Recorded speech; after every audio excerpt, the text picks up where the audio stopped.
बताया कुछ क्या काम कर रहे थे?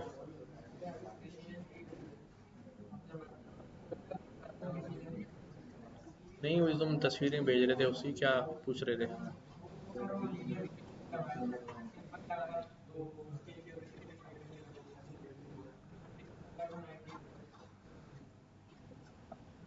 मल्टीपल में कित कौन कौन से कॉलम थे?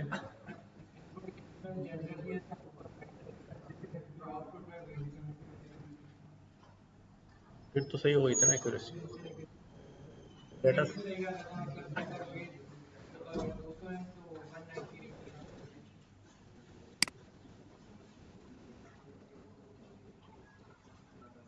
जो हमने लॉजिस्टिक रिग्रेशन बनाया था वो कौन से डेटा पे बनाया था?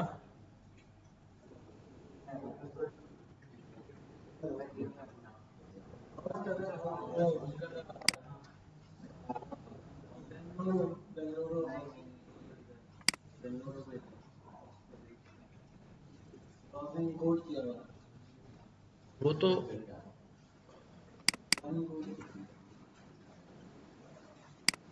वो तो रिग्रेशन में था ना।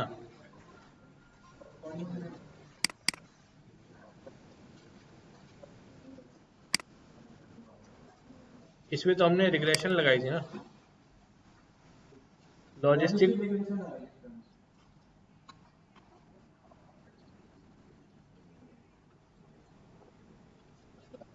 वो डेटा कौन सा था यासनो वाला?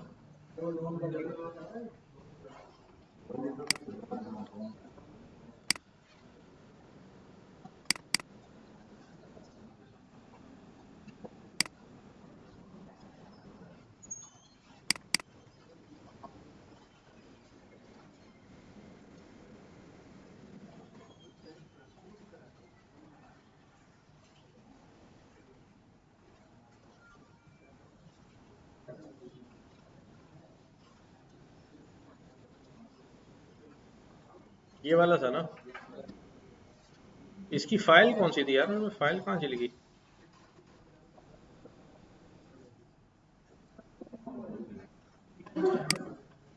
एक मिनट यार।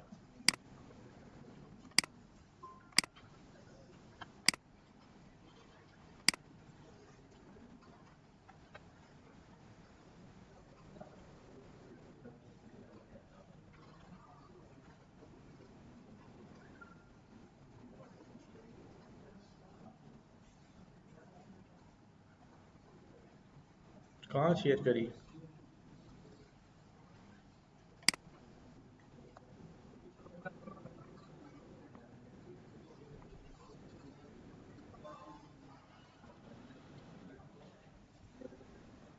फाइल शेयर की थी मैंने।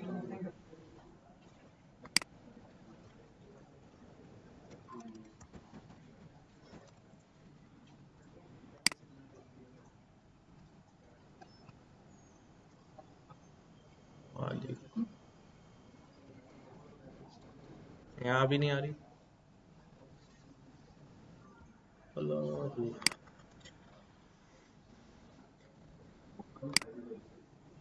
ये तो एक्सेल फाइल है ना, ये वाली होगी। एक 10 वाली।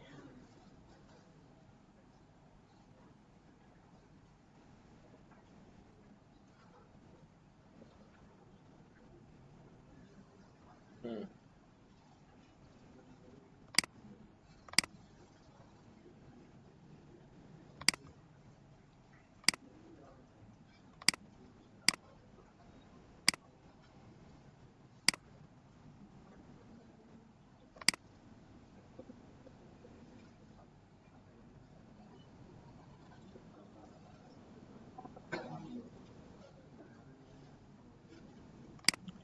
अच्छा, भी ये क्लासिफिकेशन का हमने काम किया था पिछली क्लास के अंदर, और मुझे पूरी उम्मीद है आप सब लोगों ने कुछ भी काम नहीं किया हुआ, है ना? अच्छा, इसके जो रिजल्ट्स हैं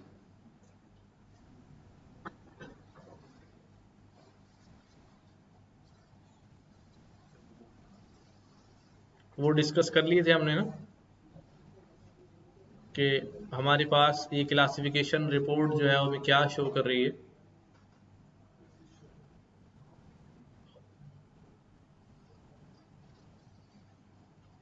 कुछ तो बोलो यार। प्रिसिशन रिकॉल पढ़ लिया था नहीं? चलो जल्दी से कोई बताओ प्रिसिशन क्या होती है।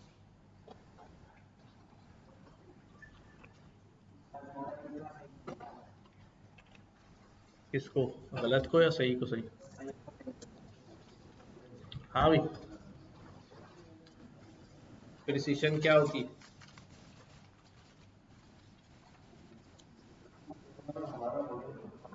सही को सही कहने में कितना दुरुस्त है। और एक्यूरेसी क्या होती है भाई? हम्म।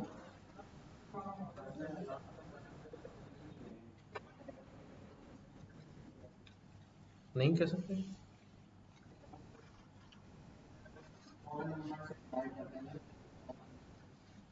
पे हवा में बातें नहीं करो ना, तो अपना अपना ख्याल क्यों पेश कर रहे हो? बात वो करो, हाँ ये होती है, वो सही हो या गलत हो। अब समझ में नहीं आता तुम्हारी बात मानूं या तुम वैसे ही कह रहे हो, ख्याल जाया कर रहे हो, उसको जवाब समझूं, तुम्हारी हाँ समझूं या ना समझूं, समझ में नहीं आता। What is accuracy?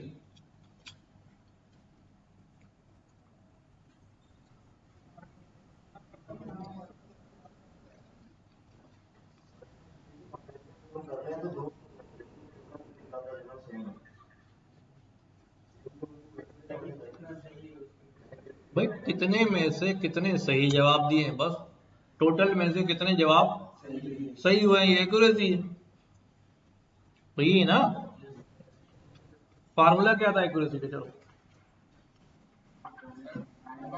बगैर देखे बताओ। अच्छा, क्या फार्मूला था भाई? ट्रू पॉजिटिव अपॉन, कुछ लोग कह रहे हैं true positive upon divide by total. ये था। तो क्या खाली पॉजिटिव बोल के ट्रू हुआ है? नेगेटिव बोल के भी तो ट्रू हुआ होगा। तो ऊपर कौन आएगा? ट्रू पॉजिटिव भी आएगा और ट्रू नेगेटिव भी आएगा एक्यूरेसी के अंदर। ठीक है। और प्रिसिशन,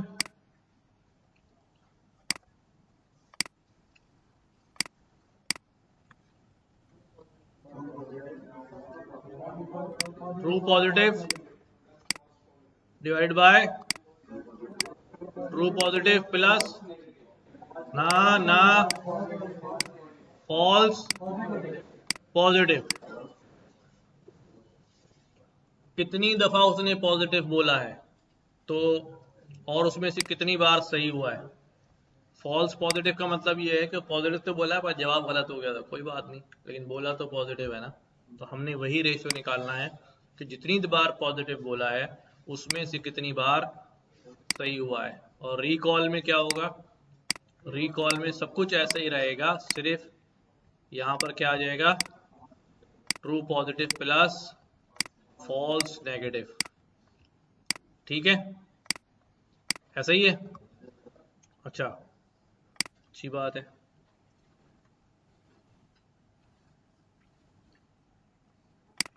अब हम एक काम करते हैं,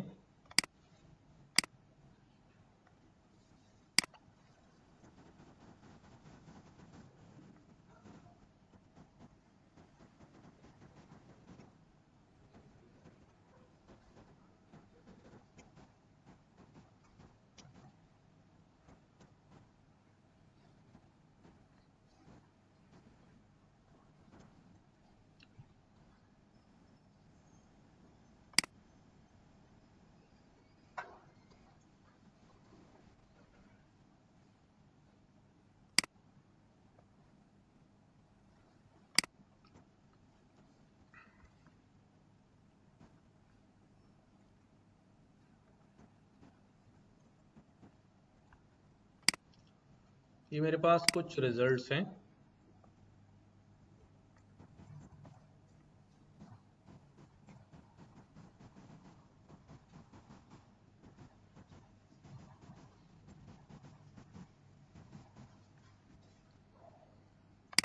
ठीक है,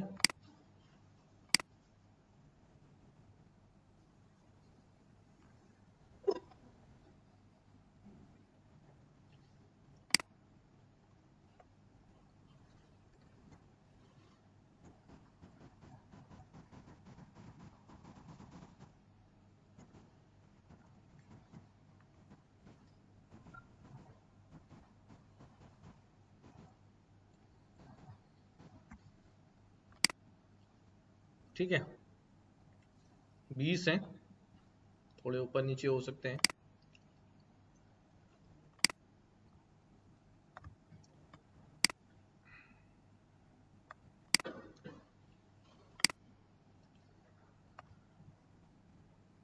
तमाम लोग कैलकुलेट करें, क्या बनाएं। एक तो इसका कन्फ्यूजन मैट्रिक्स बनाएं, क्या क्या वैल्यूज आएंगी उसके अंदर। नंबर 2, जब वो बन जाए तो एक्यूरेसी क्या है, प्रिसिशन क्या है, रिकॉल क्या है, और F1 स्कोर क्या है। ठीक है,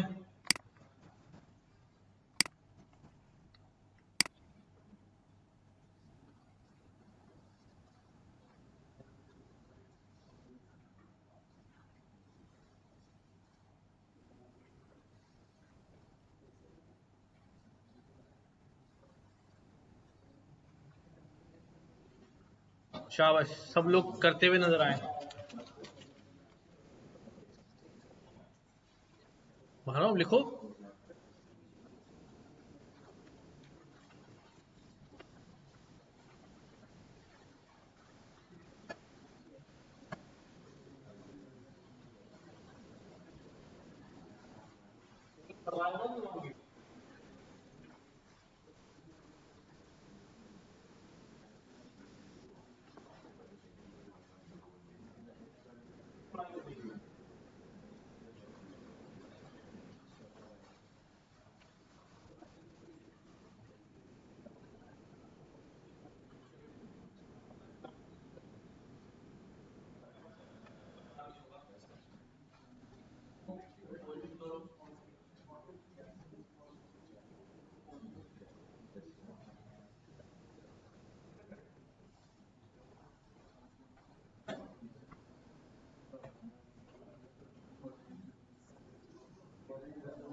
सबका 0.5। अस्सलाम वालेकुम। वालेकुम सलाम। हाँ जी, बस काफ़ी है। हाँ देखूंगा, अगर ज़रूरत होगी तो लेता हुआ आ जाऊँगा। फिर गर्म कर देना बस। अच्छा भाई, कितने ट्रू पॉजिटिव है?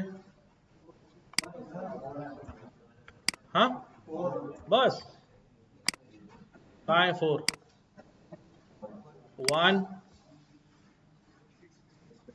2, 3, 4। और ट्रू नेगेटिव कितने? ट्रू नेगेटिव भी 4 है। 1, 2, 3, 4, ये भी 4 है भाई, ठीक है। और फॉल्स नेगेटिव, फॉल्स नेगेटिव 1 2 3 4 5 6 6 7 कौन कह रहा है? और फॉल्स पॉजिटिव 1 2 3 4 5 6, पूरे 20 हो गए, ठीक है। क्या है एक्यूरेसी भाई? 4 प्लस 4, 50% कैसे आई?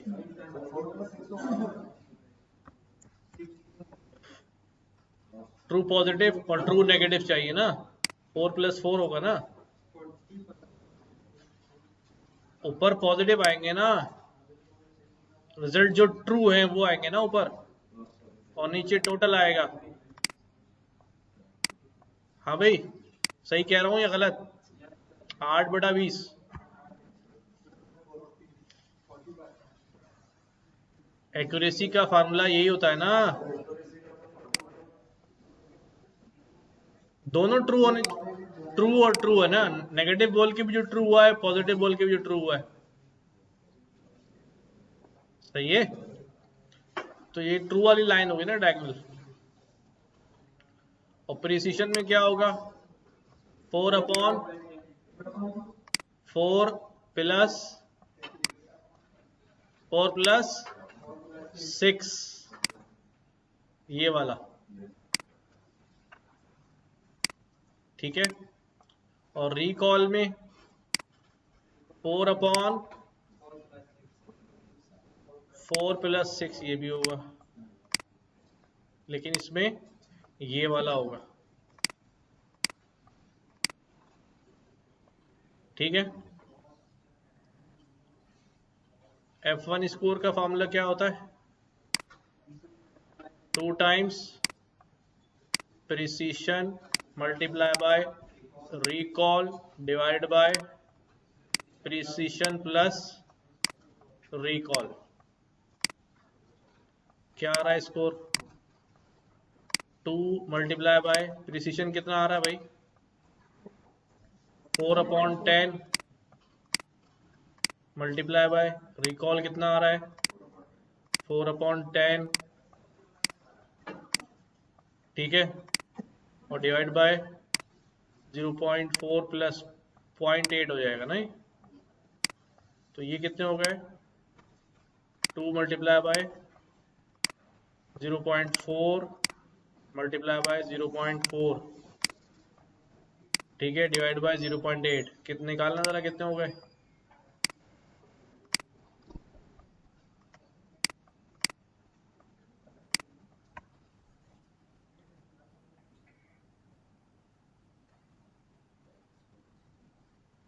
पॉइंट 32, 40 आ रहा है, 40.4, 40% हो गया ना, 40% आ रहा है F1 स्कोर, सही है। 0.4 इंटू 0.4, 0.6, 0.6 इंटू 2, 0.32, 0.32, यानी 32 डिवाइड बाई 8, 8 4 द 40, 40, ठीक है। समझ में आई बात? अभी भूलना नहीं है अब। अच्छा, अब वापस यहाँ पे आते हैं।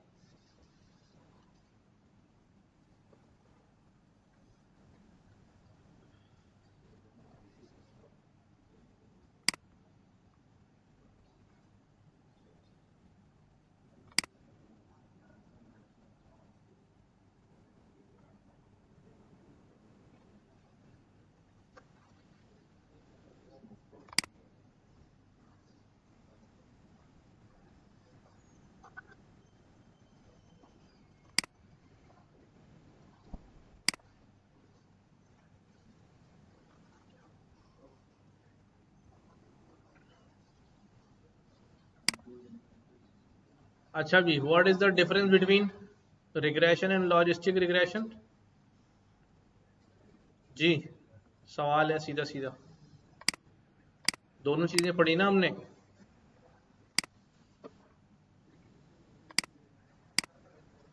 हाँ भाई, difference between regression and logistic regression. सबसे पहला डिफरेंस तो ये है कि रिग्रेशन जो है वो रिग्रेशन का एल्गोरिदम है, जबकि लॉजिस्टिक रिग्रेशन जो है वो क्लासिफिकेशन एल्गोरिदम है। ठीक है, जल्दी से सब अपने पास बाकी डिफरेंस निकाल के बताएं मुझे, कोई एक इसके अलावा।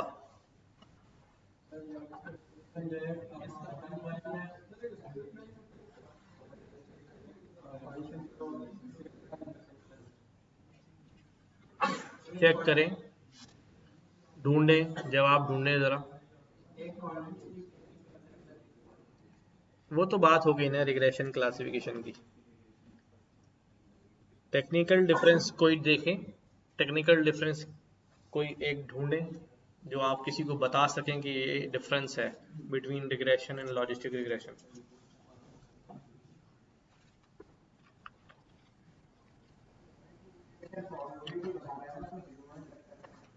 हम्म,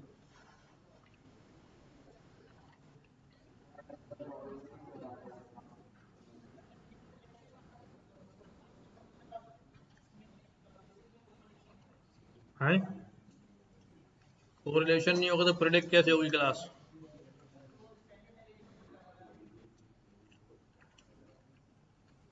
देखो देखो, पढ़ो।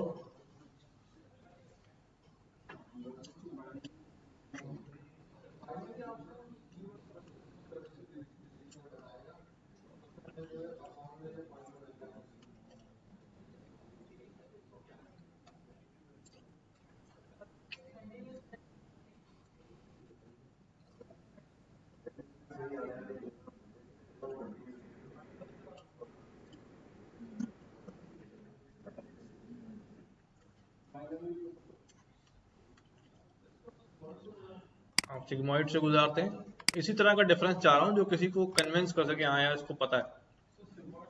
देखो, लॉजिस्टिक रिग्रेशन जो है यूजेस sigmoid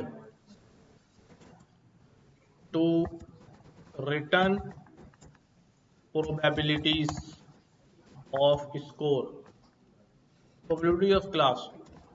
ठीक है, फिर क्या देखते हैं हम, if probability is greater than 0.5, ठीक है, it belongs to class A और whatever जो भी नाम हो, and below and below this probability belongs to class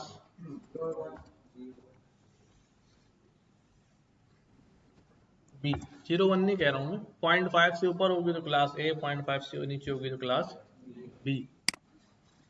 basically ये चीज इंपॉर्टेंट है कि आप जो है वो ये एक्टिवेशन फंक्शन का जिक्र जो है वो करें लॉजिस्टिक रिग्रेशन के अंदर। ठीक है, ये इंटरनल और टेक्निकल बात है, बाकी तो वो ऊपर वाली बात है ना कि वो क्लासिफिकेशन, वो तो डेफिनेटली क्लासिफिकेशन का एल्गोरिथम है तो क्लास ही प्रेडिक्ट करेगा भाई।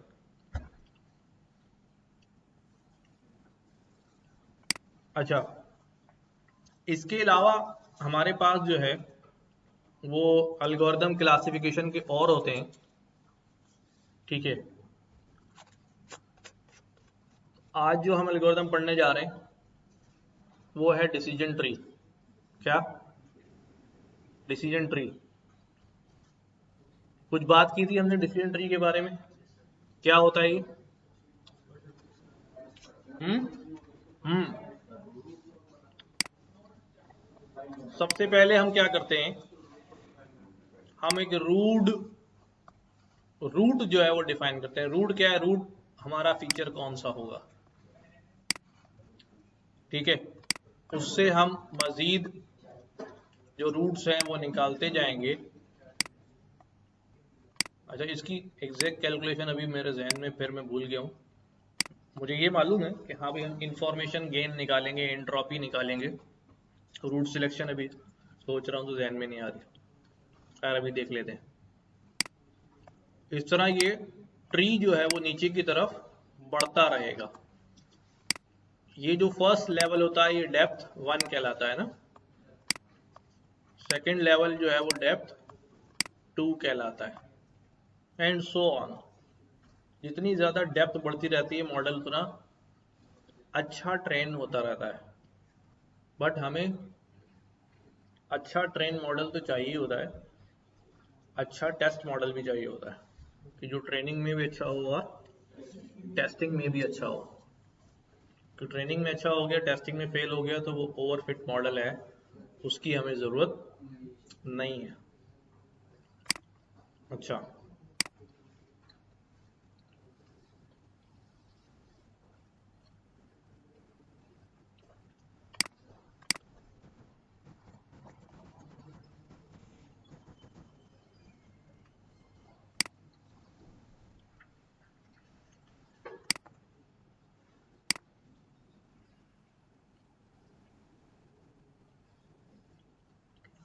हम डायरेक्ट कैलकुलेशन पे चलते हैं। हम पढ़ते हैं ये वाला IDD3, ठीक है। This algorithm measures how mixed up data is at a node using something called entropy. It then chooses the feature that helps to clarify the data the most. Entropy क्या चीज होती है? इंट्रोपी कोई आपसे पूछ ले फार्मूला तो पूछने वाले को भी याद नहीं होता ऑन द स्पॉट, लेकिन कॉन्सेप्ट पता होना चाहिए। आप सिंपल लाइन में कहेंगे इंट्रोपी फीचर के बारे में बताती है कि विद इन ऑल फीचर्स कौन सा फीचर है जो सबसे ज़्यादा इम्पैक्ट डाल रहा है किसी क्लास को प्रिडिक्ट करने में, यानी टारगेट वैल्यू पर which feature is the most impacting.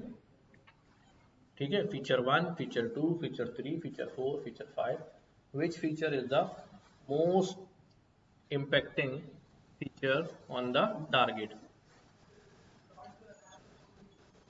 हाँ, हम्म, लेकिन अगर फीचर कैटेगोरिकल वेरिएबल है तो फिर प्लॉट कैसे करोगे? समझ रहे हो बात? कोरिलेशन तो न्यूमेरिकल वेरिएबल्स का निकलता है ना बाबा, इसलिए ये ध्यान में रखना। ये जवाब दोगे तो आगे से ये बोल दिया जाएगा, ठीक है। फिर कार्ड का एल्गोरिथम है, गिनी इम्प्योरिटीज और फला फला इसके अंदर यूज करते हैं। सबसे पहले डिसीजन ट्री टर्मिनोलॉजीज, इसमें क्या क्या चीजें होती हैं, जैसे कोई आप पहली बात हम पढ़ते हैं रूट नोड की। The initial node at the beginning of the decision tree, कहाँ से नोड शुरू होगा? नोड का मतलब है वो फीचर होगा कौन सा। उन 10 फीचर हैं, 10 कॉलम हैं मेरे डाटा सेट में, what will be the node feature where the entire population of data set starts dividing based on the various features or condition। Decision nodes resulting from the splitting of the root nodes are known as decision nodes। अब root nodes से दो nodes निकल आई, ठीक है।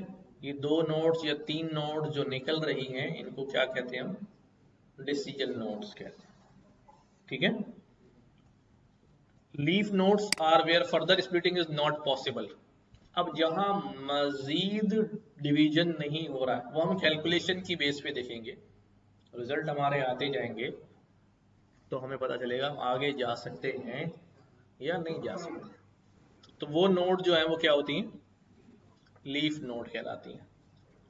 Similar to a subsection of graph being called subgraph, a subsection of a tree decision is referred to as a subtree। Tree के अंदर का कुछ पार्ट, कुछ लेयर्स की बात करें तो वो हमारे पास क्या होगा? सब ट्री होगा। It represent the specific portion of a decision tree. कोई पर्टिकुलर पोर्शन डिसीजन ट्री का डिस्कस करें तो वो सब ट्री कहलाता है। प्रूनिंग, प्रूनिंग का वर्ड अक्सर आएगा।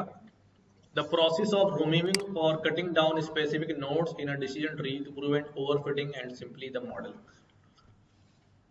जब मॉडल ओवरफिट हो गया, हमारे ट्री ने 10 डेप्थ तक जाके मॉडल बना दिया, अब मैंने मॉडल को वापस कहाँ लाना है, बेस्ट फिट की तरफ लाना है। तो हम क्या करते हैं, प्रूनिंग करते हैं। लेकिन ये प्रूनिंग श्रूनिंग अब सिर्फ पेपर पे होती है। जब एल्गोरिथम पढ़ रहे होते हैं, एक बार निकाला लंबी चौड़ी कैलकुलेशन करके, एग्जाम में सवाल आया था तो ये ना आए, बाकी सब आ जाए। फिर उसकी प्रूनिंग करनी है तो कहाँ कहाँ से जो है ना वो कम करना है, अभी हमारा एल्गोरिथम खुद ही एडजस्ट करके हमें दे देता है। पेरेंट और चाइल्ड नोड तो वही है, जो ऊपर वाली नोड है वो पेरेंट है, उसके नीचे जो ब्रांचेस हैं वो चाइल्ड नोड है। ठीक है, ये रूट नोड है, ये स्प्लिटिंग हो गई दो तरफ, ये डिसीजन नोड हो गई, टर्मिनल नोड, डिसीजन नोड।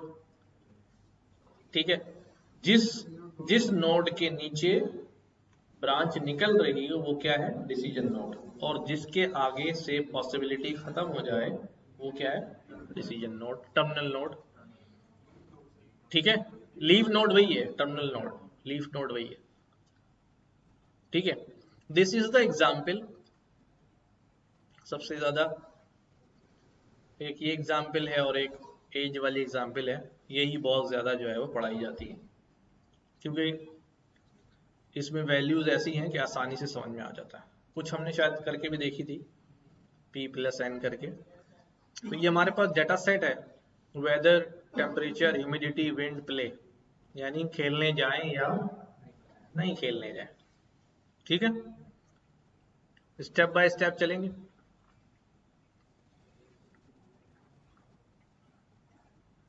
अच्छा, अब ये दिखा रहे हैं भी पहले वेदर, वेदर की 3 कंडीशंस हैं, सनी, क्लाउडी और रैनी। क्लाउडी में यस, क्लाउडी यस पे आके रुक गया, cloudy yes, cloudy yes, cloudy yes, cloudy में नो है ही नहीं, तो लिहाजा इसकी क्या है, लीफ नोड हो गई। सनी में क्या है, ह्यूमिडिटी, सनी में देखो भाई, सनी में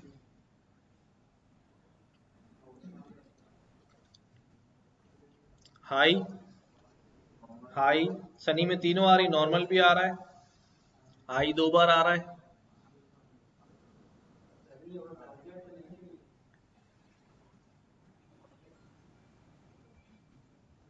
और फिर 2 वैल्यूज हैं सनी में, ह्यूमिडिटी, उसमें हाई और नॉर्मल, आगे फिर यस और नो।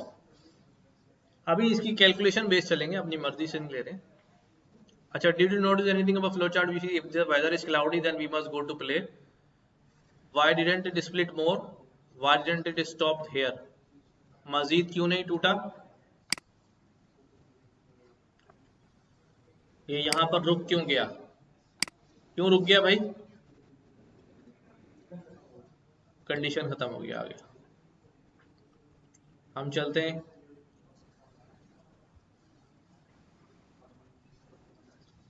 कैलकुलेशन पे।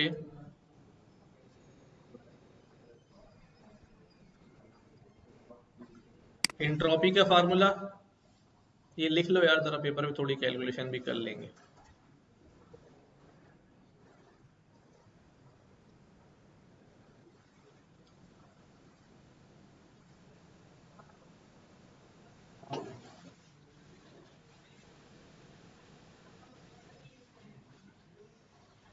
नहीं, कुछ भी नहीं करेंगे, हमें करने ही नहीं, एल्गोरिथम खुद ही निकाल के देता है, लेकिन हमें पता होना चाहिए ना।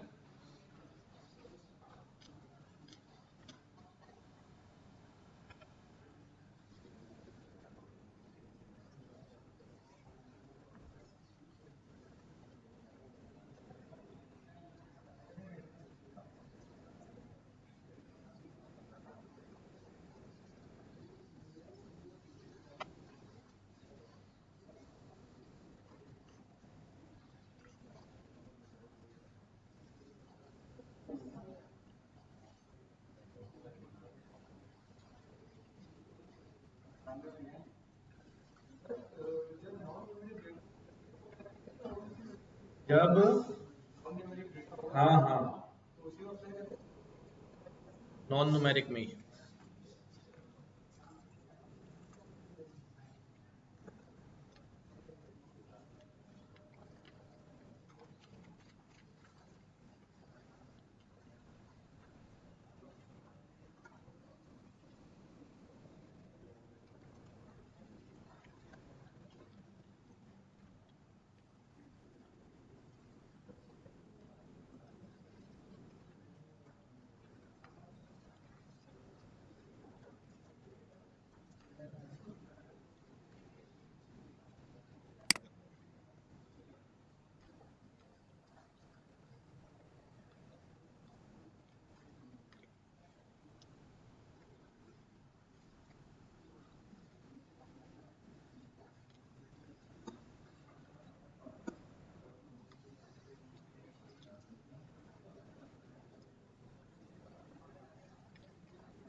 ये अभी तक रूट नॉट निकालने की कैलकुलेशन चल रही है।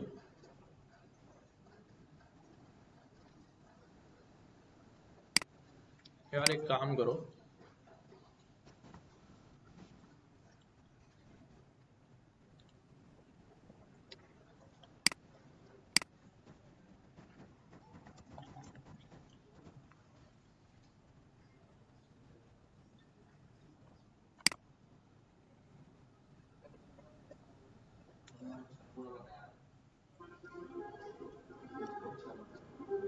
आवाज आ रही है सबको ना?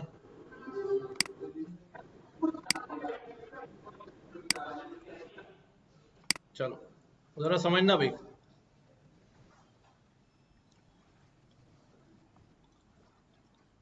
असल में थोड़ा सा फ्लू हो रहा है तो मज़ा नहीं आ रहा बोलने में भी।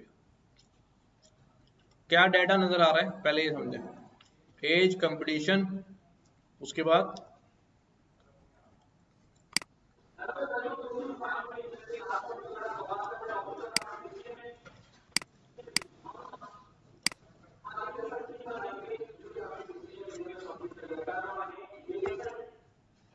टाइप है और प्रॉफिट है। एज, कंपटीशन, टाइप और प्रॉफिट।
समझ में आ रही बात क्या कह रहे हैं कि ये वाली जो लाइन है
ये यही वाला फार्मूला है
कैलकुलेटर पे डायरेक्ट निकाल लो डायरेक्ट आ जाएगा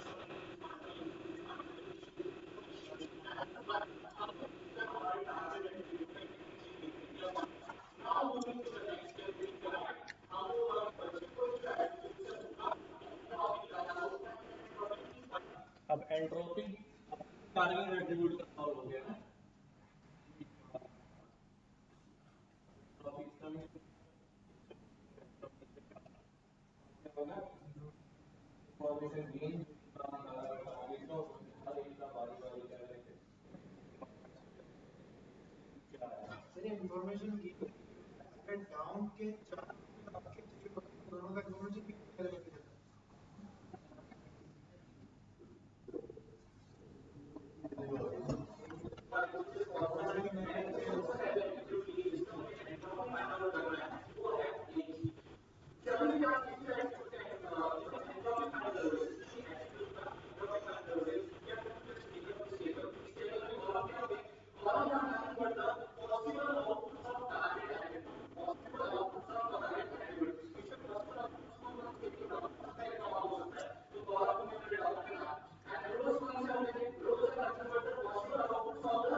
अब ये एज के लिए सारा काम हुआ है अभी सिर्फ ना, अब किसके लिए होगा सेम, फिर सेम टाइप के लिए होगा। उसमें से देखेंगे कि भाई किसका इंफॉर्मेशन गेन जो है वो सबसे ज़्यादा है, वो हमारे पास रूट नोड जो है बनेगी। गेन गेन गेन सबसे आखिर में गेन निकलेगा।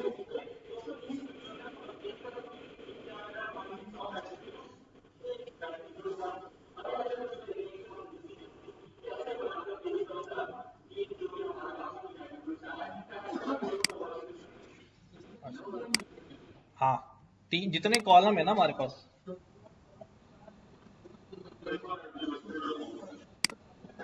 एक तो आखिरी बचेगा ना पोजीशन।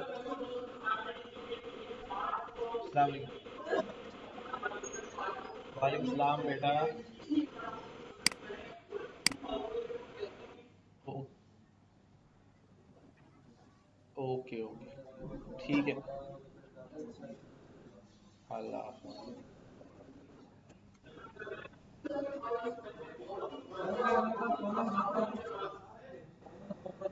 सबके लिए करना पड़ेगा। जी सबसे पहले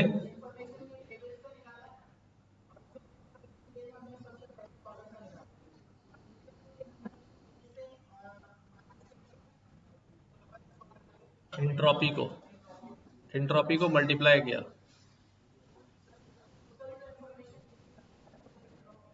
एक गेन है और एक इंफॉर्मेशन गेन है। गेन क्या चीज़ है, इंफॉर्मेशन गेन माइनस एंट्रोपी, ठीक है। देखो जरा, हमारे पास जो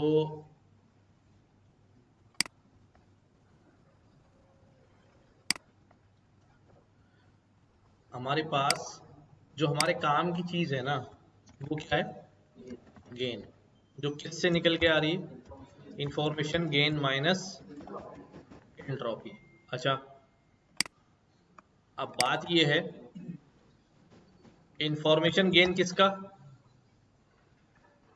किसका भाई, टारगेट का, माइनस किससे, एंट्रोपी ऑफ एट्रीब्यूट वन, ठीक है, एंट्रोपी ऑफ एट्रीब्यूट वन। अब मसला ये है कि इंफॉर्मेशन गेन टारगेट का निकालने का फार्मूला क्या है, अभी टुकड़ों में कर देते हैं ना यहाँ पर सीधा सीधा, ठीक है। क्या फार्मूला था भाई, माइनस साइन बाहर रखा, अंदर p divide by p plus n, और फिर लॉग ऑफ सेम, सेम के लिए मैं s लगाया क्योंकि जो बाहर क्वांटिटी है उसी का क्या निकल जाए, लॉग निकल जाए, प्लस अब क्या होगा, बेस 2, फिर उसके बाद क्या है भाई, n divided by p plus n, और उसके बाद फिर log of same.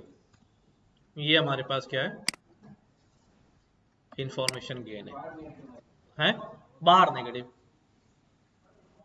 Log base 2 वाला, ठीक है। ये इंफॉर्मेशन गेन कौन सा है भाई, ये इंफॉर्मेशन गेन है किसका, टारगेट का।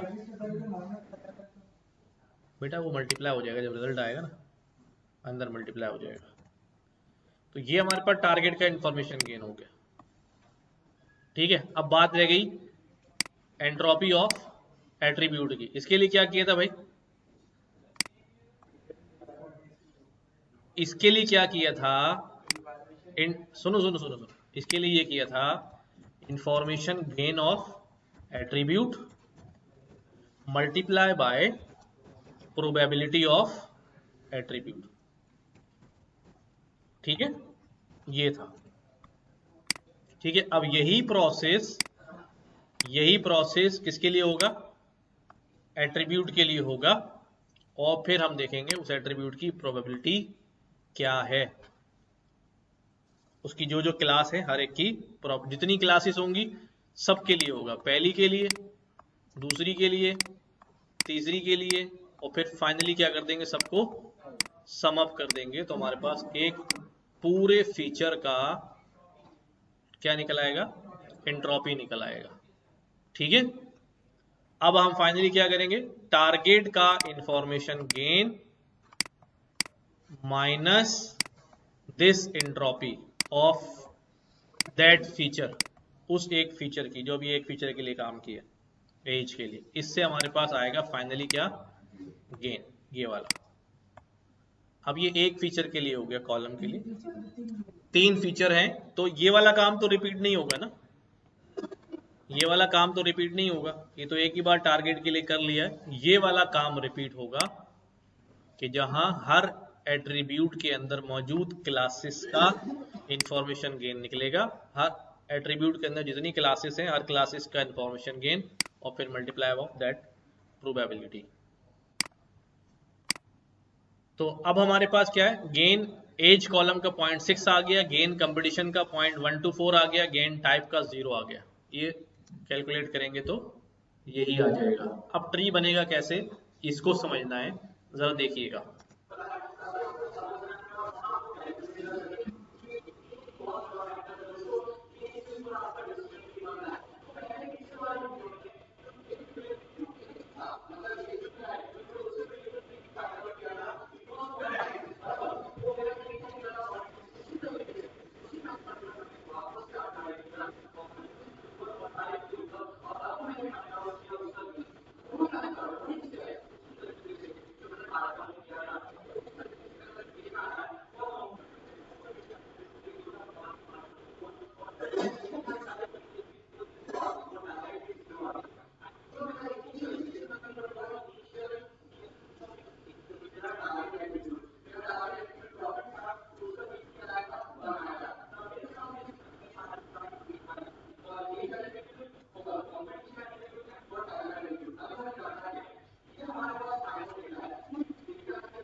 ये सबसे इंपॉर्टेंट बात है, कैसे ट्री निकलेगी, ठीक है।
इसका मतलब क्या है, 0 आ गया तो कोई इम्पैक्ट नहीं है।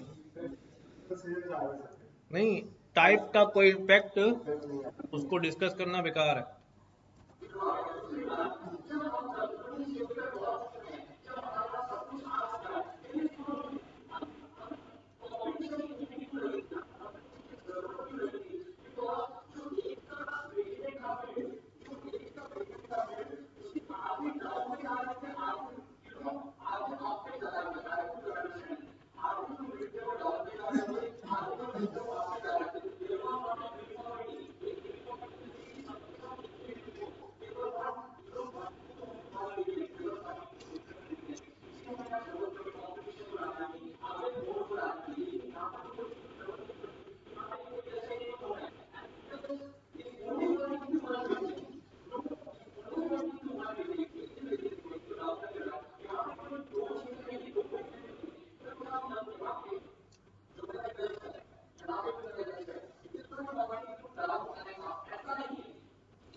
कौन सा कॉलम सबसे लेस्ट इम्पैक्टिंग है वो हमें यहाँ पे पता चल जाता है, लेकिन इम्प्लीमेंटेशन में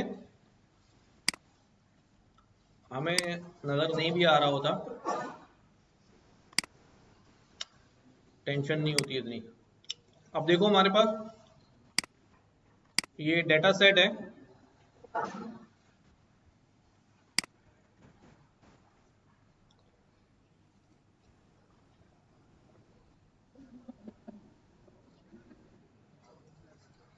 डेटा लोड कर लिए bank dot C S we,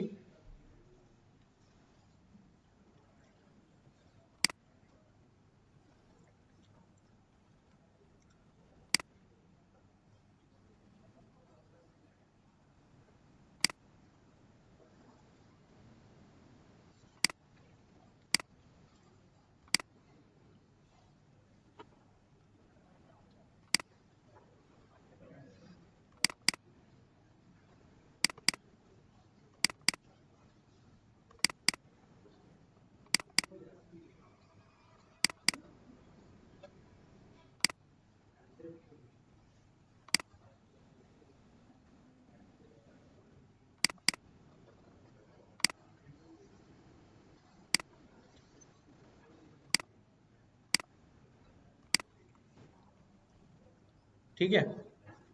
ये डेटा सेट है कि बैंक के जो कस्टमर है, age, marital status, education, default balance, housing loan, contact, day, month, duration, campaign, pitching days, previous कोई लोन, प्रीवियस आउटकम, ये बंदा डिपॉजिट कराएगा या नहीं कराएगा। ठीक है, तो कन्वर्जन आपको सारी वैसे ही लगानी पड़ेगी। ठीक है, बाकी मानदा काम आप लोग खुद देखिएगा। मैं अभी सिर्फ क्या कर रहा हूँ, डाटा पे आ रहा हूँ।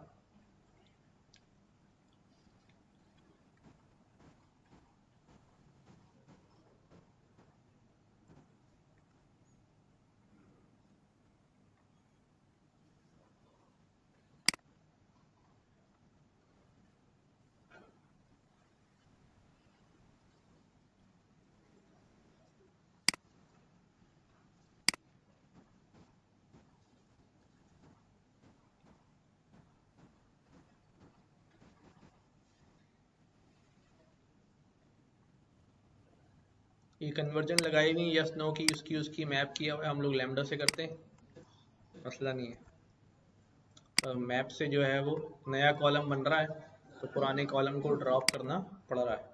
पुराना कॉलम लॉन था, और यहाँ नया कॉलम क्या बन जाएगा, लॉन कैटेगरी। आप लैम्डा से करेंगे तो उसी की जगह रिप्लेस हो जाएगा।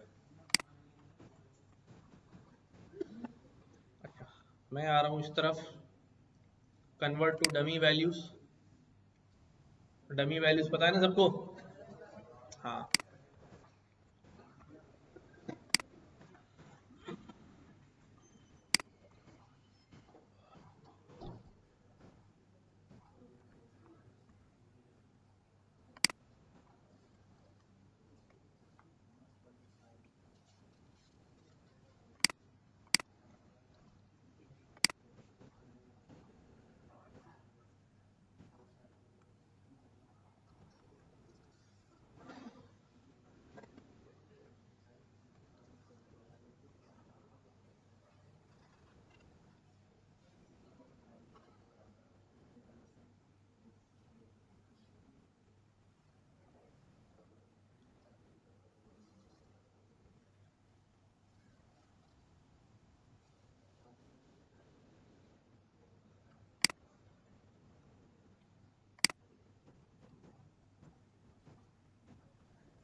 कहाँ से आएगा?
टेक्स्ट हमने पहले ही ड्रॉप कर दिया, ठीक है।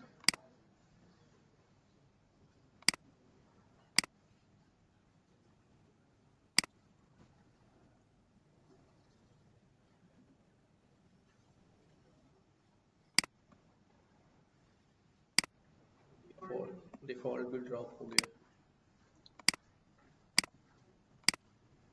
हाउसिंग, हाउसिंग भी ड्रॉप हो गया।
अच्छा भी यहाँ से हमारे पास क्लीन डाटा आ गया और मैप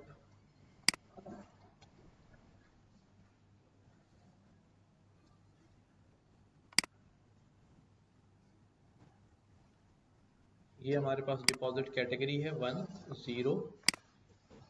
कोई और कैटेगरी है या नहीं चेक कर लेते हैं। दो ही कैटेगरीज हैं, डाटा भी तकरीबन बैलेंस है। अच्छा जी, अब ये जो टारगेट कॉलम है इसको ड्रॉप किया और इसको लेबल में डाल दिया, ठीक है। और बाकी सारा डाटा जो है वो डाटा ड्रॉप डिपॉजिट में आ गया। क्या किया जी, ट्रेंड टेस्ट वही वाला काम है, data X, labels, test size, random state, चारों कैटेगरीज निकाल ली। फाइनली हमने यहाँ पर क्या किया भाई, ट्री इंपोर्ट कर लिया है, फ्रॉम sklearn इंपोर्ट ट्री, ठीक है। क्या करने जा रहे हैं, from sklearn import tree, dt2 का मतलब क्या है, मैं यहाँ पर डेप्थ जो है वो कितनी रखने वाला हूँ, 2 रखने वाला हूँ। ट्री डॉट ट्री के अंदर से डिसीजन ट्री क्लासिफायर लिया, रैंडम स्टेट 1 और मैक्सिमम डेप्थ 2, ट्रेंड डाटा और ट्रेंड लेबल पर क्या कर दिया, फिट करा दिया। देन फिट होने के बाद dt2 का बोला भी स्कोर ले आओ, ट्रेंड डाटा और ट्रेन लेबल्स पर आकर तो ट्रेनिंग स्कोर निकाल लिया। उसी का फिर क्या कर लिया, टेस्टिंग स्कोर निकाल लिया। एंड जब हम इसको देखते हैं तो हमारा जो डेप्थ 2 पे जो मॉडल प्रेडिक्शन है उसका जो स्कोर आ रहा है कितना है अभी, ठीक है 72.8 72.6। मॉडल की एक्यूरेसी कम है बट ये फिर भी ओवरफिट नहीं है जी, अंडरफिट है। हाँ, जितनी लेयर्स नीचे जाती रहेंगी क्या होगा,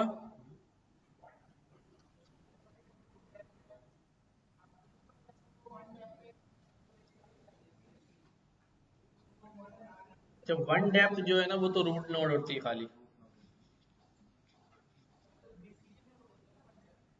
जो फर्स्ट नोड होती है ना, लेवल लेवल जो है ना वो 1 से शुरू होगा, जो रूट नोड है वो डेप्थ 1 होगी। अभी हमने यहाँ पर क्या कर लिया है, 2 डेप्थ दे दिया। अब नाउ सी के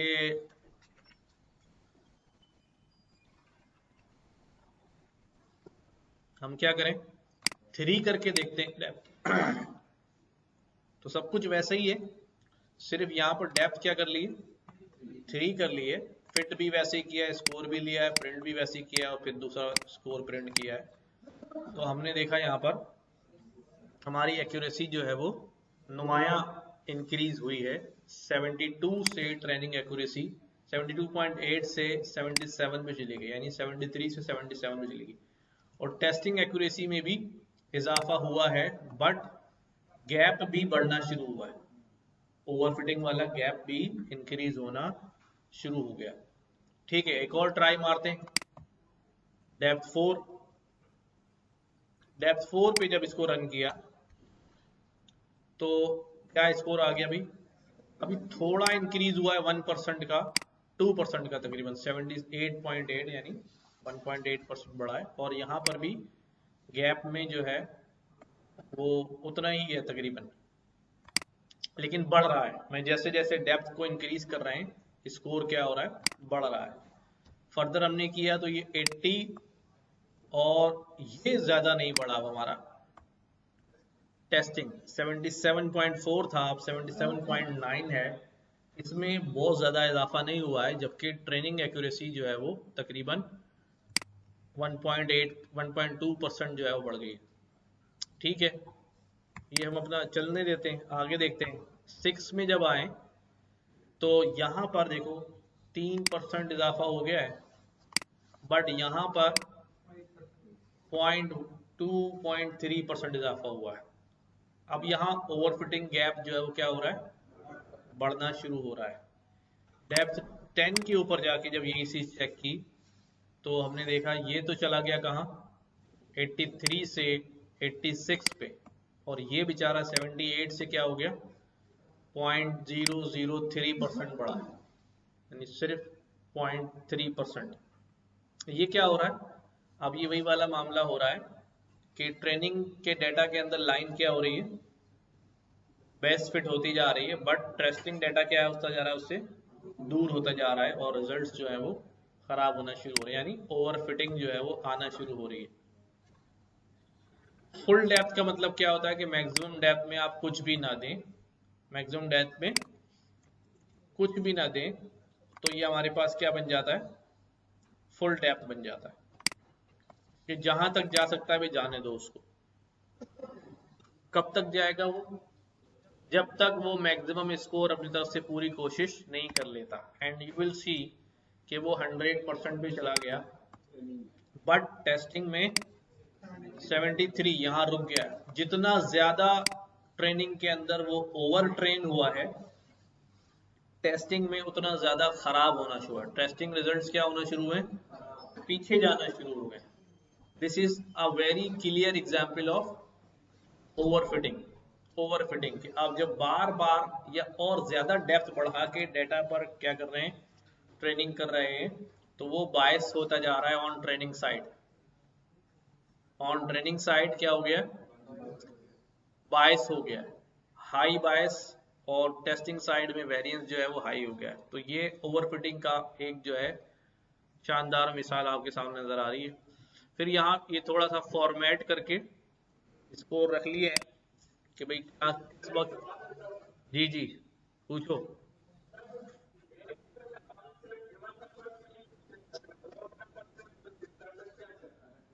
हाँ कर सकते हैं, पर डेप्थ को हमेशा इवन ही रख के टेस्ट करते हैं, कर सकते हैं, ऑड में भी कर सकते हैं। वजह तो कोई नहीं है, बस गुड प्रैक्टिस होती है इवन नंबर की। अच्छा, अब यहां पर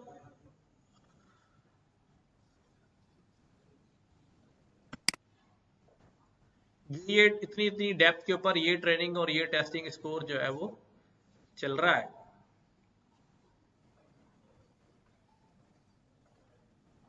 तो क्या सीख रहे हैं भाई हम यहाँ पर, higher depth training score increases and matches the perfect with the training data set. However, higher depth the tree goes, it overfit to the training data set. So it's no use of keep increasing the tree depth according to above observation. Tree depth without 2 seems more reasonable as both training and test scores are reasonably high. तो इसका मतलब क्या हुआ कि यहाँ पर जहाँ overfitting बिल्कुल नेग्लिजिबल है, this is a good point. और कभी कभी चलो मैं, हम ये कहते हैं कि फोर्थ डेप्थ जो है ना एक्सेप्टेबल है, कि भाई बहुत माइनर जो है ओवरफिटिंग गैप आ रहा है, तो इतना फोर्थ डेप्थ तक जा सकते हैं, बट 6 पे जाके तकरीबन 8% का ओवरफिटिंग, और यहाँ मैक्स पे जाके जो है ना वो मैक्सिमम ओवरफिटिंग जो है वो आ गया है। दिस इज जो है वो नॉट गुड।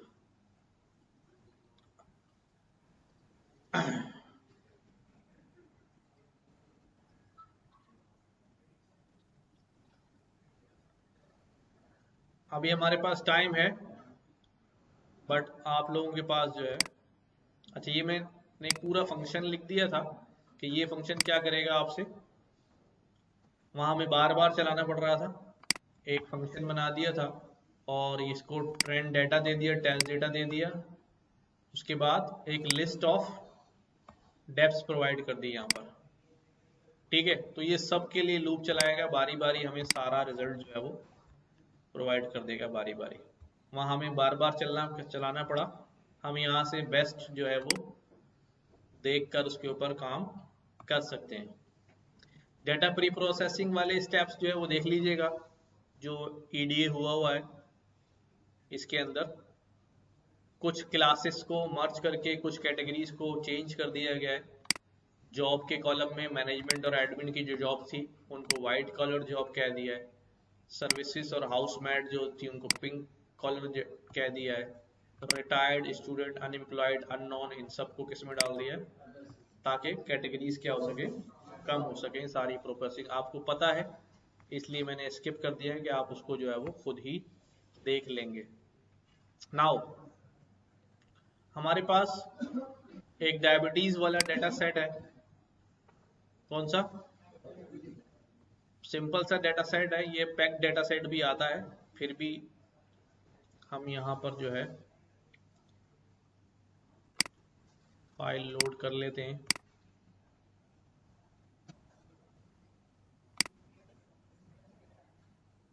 डायबिटीज, हाँ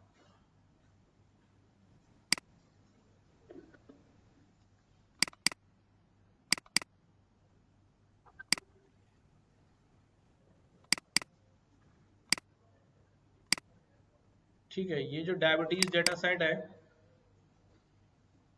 ये छोटा डेटा सेट है, ठीक है। इसके अंदर 3 4 5 6 7 कॉलम्स हैं और आउटकम में 1 0 लिखा हुआ है। कोई डाटा प्री प्रोसेसिंग इसमें नहीं करनी है। ज़्यादा से ज़्यादा आप स्केलिंग कर सकेंगे या स्टैंडर्ड स्केलर या मिन मैक्स स्केलर। और इस डायबिटीज डेटा सेट के ऊपर आपने दोनों काम करने हैं, लॉजिस्टिक रिग्रेशन भी लगाना है और डिसीजन ट्री भी लगाना है। और फिर कंपैरेटिवली आपने देखना है कि इस डेटा सेट के ऊपर कौन सा एल्गोरिदम बेस्ट काम कर रहा है, ठीक है। लॉजिस्टिक रिग्रेशन के ऊपर भी सारी पॉसिबिलिटीज लगा के चेक करनी है कि हाँ मैंने अपनी तरफ से हर मुमकिन कोशिश कर ली है, दिस इज द मैक्सिमम। और फिर डिसीजन ट्री में आ जाना है और डिसीजन ट्री को भी देखना है कि भाई कहाँ तक मैक्सिमम जो है वो जा सकता है। तो जब आप कंपैरेटिवली देखेंगे तो आपको अंदाज़ा होगा कि कौन सा मॉडल जो है वो बेस्ट है। अब ऐसा ना हो कि भाई for example decision tree best आ रहा है पर आपने इतना बुरा डिसीजन ट्री लिखा है कि वो वर्स्ट दिखा रहा है आपको, फिर आप बोले लॉजिस्टिक रिग्रेशन अच्छा है। नहीं, अपनी तरफ से आपको क्या करना है, पूरी कोशिश करनी है कि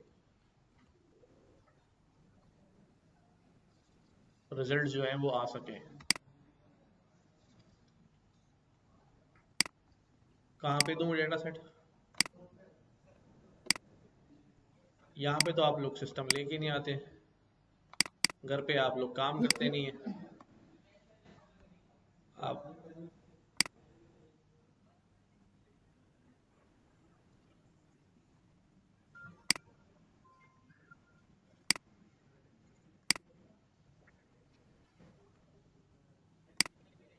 जब इसके अंदर जितना मेहनत करोगे ना उतना ये खुलेगा, तभी जो है वो आपको समझ में आने लगेंगी चीज़ें। लेकिन अगर आप सोचें कि बस मैं देखता रहूं और देखता रहूं तो फिर काम नहीं होने वाला।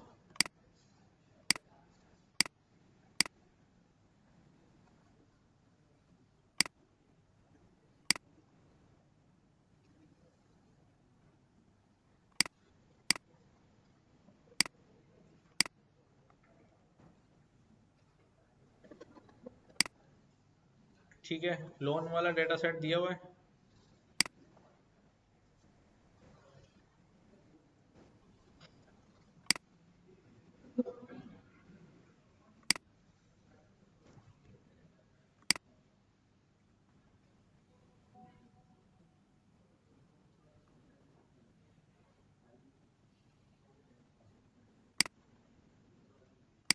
अच्छा, डिसीजन ट्री के बाद हमारे पास जब ट्री है तो फॉरेस्ट भी है। क्या है? हमारे पास रैंडम फॉरेस्ट भी एक एल्गोरिदम है।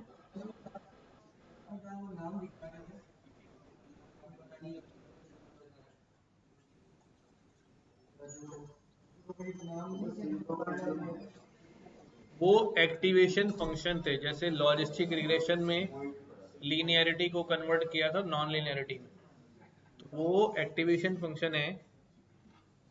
और वो सारे सारे काम वही वाले करते हैं जो सिग्मॉइड करता है, सॉफ्ट मैक्स, रेलू, एलू, पेलू, डेलू, सेलू सब है।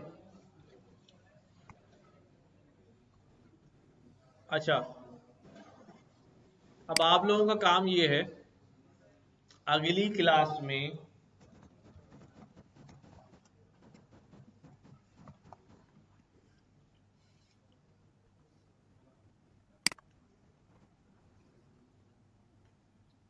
अगली क्लास में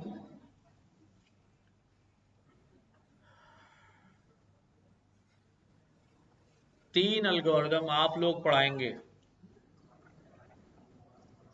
के नियरेस्ट नेबर्स, रैंडम फॉरेस्ट और सपोर्ट वेक्टर मशीन्स।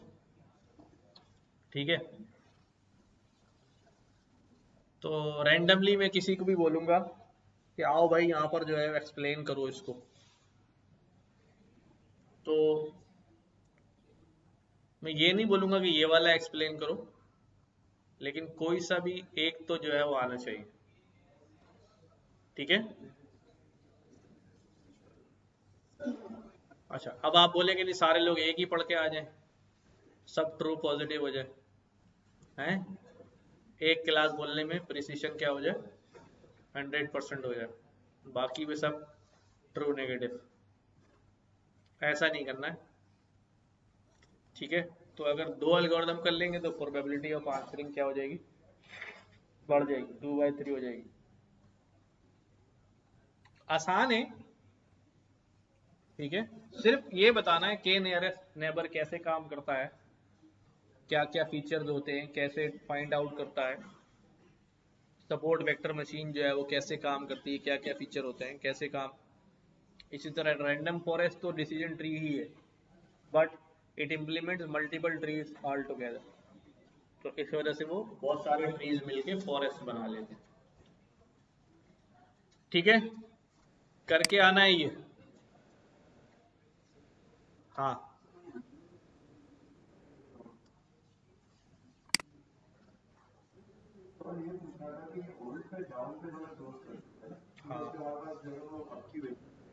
हाँ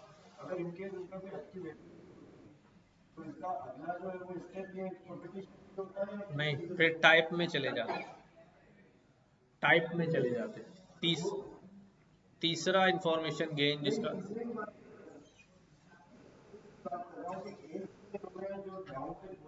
हाँ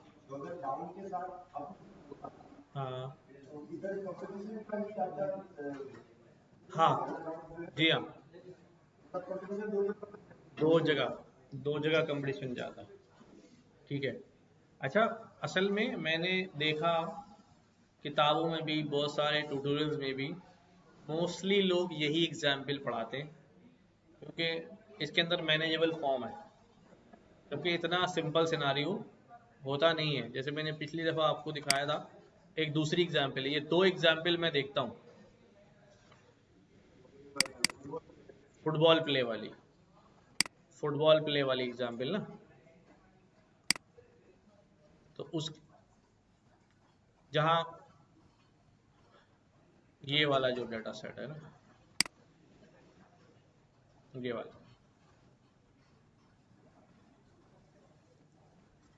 बस यही 2 एग्जाम्पल में खेलते हैं, क्योंकि मल्टीपल बड़ा हो जाएगा ना, एक तो इतना बड़ा ट्री बनाना मुश्किल हो जाएगा, फिर हर चीज़ को डिस्कस करना मुश्किल हो जाएगा, तो बस इसी से खेल के उतर जाते हैं। कैलकुलेशन भी आसान होती है, कैटेगरीज भी कम है, और अंडरस्टैंडेबल कैटेगरी है, नॉर्मल हाई जल्दी से बंदा पकड़ लेता है, वीक स्ट्रॉन्ग पकड़ लेता है।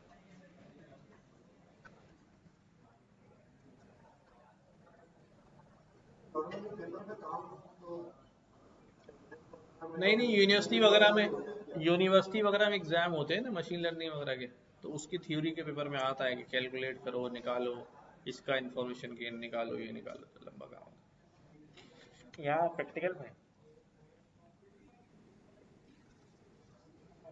ठीक है।